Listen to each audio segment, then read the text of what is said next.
Hello दोस्तों, भौतिकी की इस कक्षा में आप सभी का स्वागत है। दोस्तों, आज हम हमारे तीसरे अध्याय विद्युत धारा का चौथा भाग समझेंगे और इस भाग में हम समझेंगे विद्युत ऊर्जा, विद्युत शक्ति और विद्युत सेल, ईएमएफ और आंतरिक प्रतिरोध को। तो आइए इस भाग को शुरू करते हैं अपने पहले विषय विद्युत ऊर्जा के साथ। तो आइए सबसे पहले विद्युत ऊर्जा की परिभाषा जानते हैं।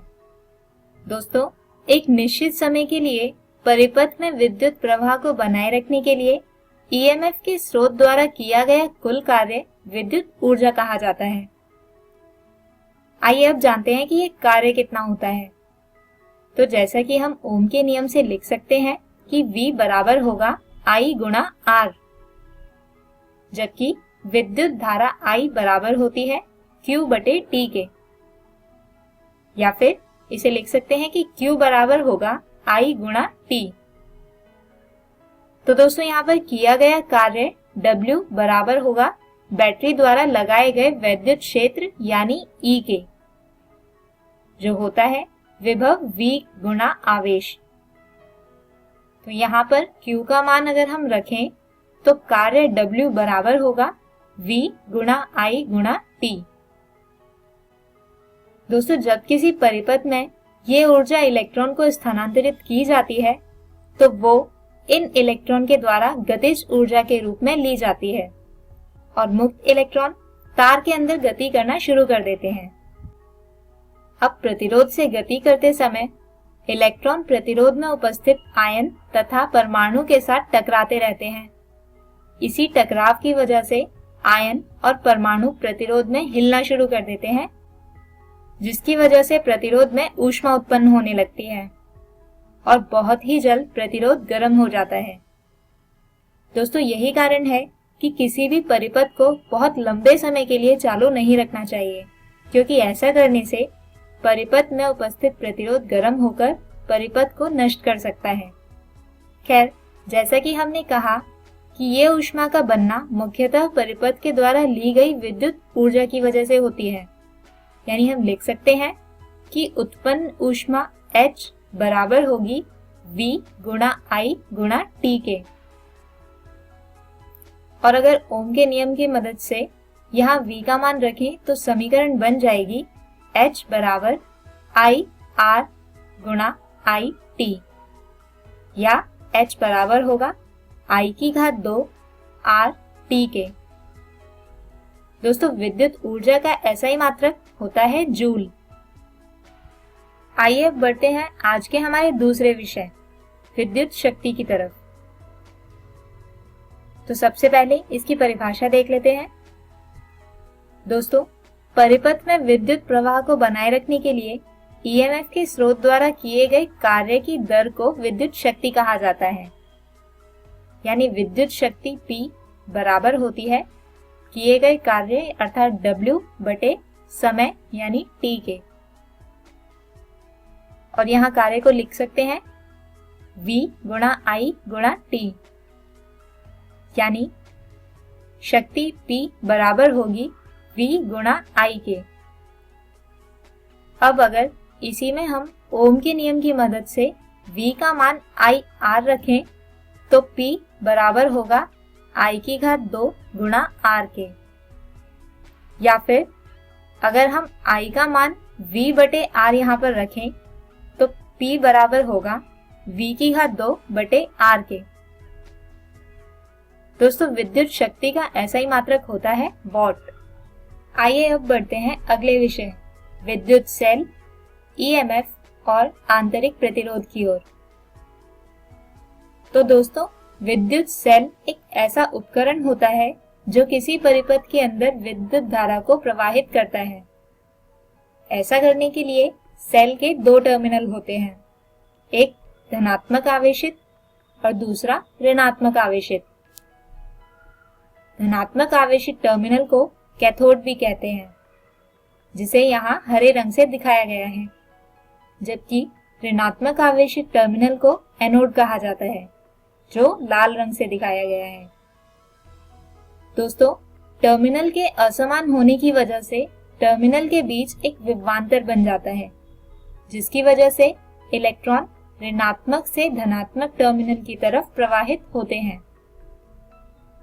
दोस्तों, ये इलेक्ट्रॉन सेल के अंदर से प्रवाहित ना हो पाए, इसके लिए दोनों टर्मिनल के बीच एक विद्युत अपघट्य पदार्थ लगाया जाता है, जो इलेक्ट्रॉन की गति का विरोध करता है। और इसी पदार्थ की वजह से मिलने वाले प्रतिरोध को आंतरिक प्रतिरोध कहा जाता है। इसके अलावा दोनों टर्मिनल के बीच बनने वाले विभव के अंतर को विद्युत वाहक बल यानी ईएमएफ कहा जाता है, जो किसी सेल के द्वारा एक कूलाम आवेश को परिपथ में एक पूरा चक्कर करवाने के लिए दी गई ऊर्जा भी होती है, और इसीलिए ईएमएफ का SI मात्रक होता है वोल्ट या जूल प्रति कूलाम। आइए अब इनके परिपथ चिन्ह देखते हैं। तो दोस्तों, एक सेल को परिपथ में कुछ इस तरह से दर्शाया जाता है।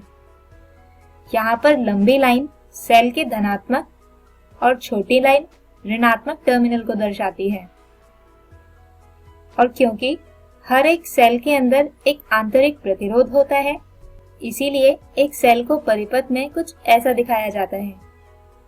यहाँ पर R सेल का आंतरिक प्रतिरोध है। दोस्तों, इसी आंतरिक प्रतिरोध की वजह से विद्युत वाहक बल E का मान कम हो जाता है। अब जैसे यहाँ इस परिपथ में सेल का EMF E है, जिसमें आंतरिक प्रतिरोध R उपस्थित है, तो इस सेल की वजह से परिपथ में लगने वाला कुल विभव, जिसे यहाँ VBA से दिखाया गया है और जिसे टर्मिनल विभवांतर कहते हैं, वह होता है V बराबर E घटा I गुणा R। किसी परिपथ में लगी विभव मापी टर्मिनल विभवांतर को मापती है, न कि सेल के EMF को। आइए अब इसी पर आधारित एक उदाहरण समझते हैं। प्रश्न है, 12 वोल्ट की एक बैटरी जिसका आंतरिक प्रतिरोध 5 एम्पीयर है, एक प्रतिरोध से जुड़ी है। यदि परिपथ के माध्यम से 0.3 एम्पीयर धारा प्रवाहित होती है, तो प्रतिरोध का मान क्या है? परिपथ बंद होने पर बैटरी का टर्मिनल विभवांतर क्या होगा? तो दोस्तों, जैसा कि हमें प्रश्न में दिया गया है कि परिपथ में एक बाह्य और एक आंतरिक प्रतिरोध उपस्थित है, जिसमें से हमें आंतरिक प्रतिरोध का मान दिया गया है और हमें बाह्य प्रतिरोध का मान निकालना है। इसके साथ ही हमें EMF दिया गया है जो 12 वोल्ट है, जबकि परिपथ के अंदर विद्युत धारा है 0.3 एम्पीयर और आंतरिक प्रतिरोध है 5 ओम। अब जैसा कि हम ओम के नियम से जानते हैं कि परिपथ में कुल धारा निकालने के लिए हमें EMF को कुल प्रतिरोध से विभाजित करना पड़ेगा, यानी I बराबर होगा E बटे R जमा R। तो इस समीकरण का उपयोग कर हम बाह्य प्रतिरोध का मान ज्ञात कर सकते हैं, जो होगा R बराबर E बटे I घटा R। अब इसमें सभी राशियों का मान रखने पर R आता है 35 ओम। और जैसा कि हम जानते हैं कि बैटरी की टर्मिनल वोल्टता निकालने के लिए हमें बैटरी के EMF में से आंतरिक प्रतिरोध की वजह से आई विभव में कमी को घटाना होगा, यानी V बराबर होगा E घटा I R, यानी 12 घटा 0.3 गुणा 5, जो आता है 10.5 वोल्ट। तो दोस्तों, हम उम्मीद करते हैं कि आपको आज का ये वीडियो समझ आया होगा। हमारे आज के इस वीडियो में हमने बात की विद्युत ऊर्जा की, जिसे लिखा जाता है E बराबर V गुणा I गुणा T। इसके बाद हमने जाना विद्युत शक्ति को, जो होती है P बराबर V गुणा I। और अंत में हमने बात की विद्युत सेल, EMF और आंतरिक प्रतिरोध की। हमारे अगले वीडियो में हम बात करेंगे विद्युत सेल का संयोजन और किरचॉफ के नियम की। तब तक के लिए गुड बाय।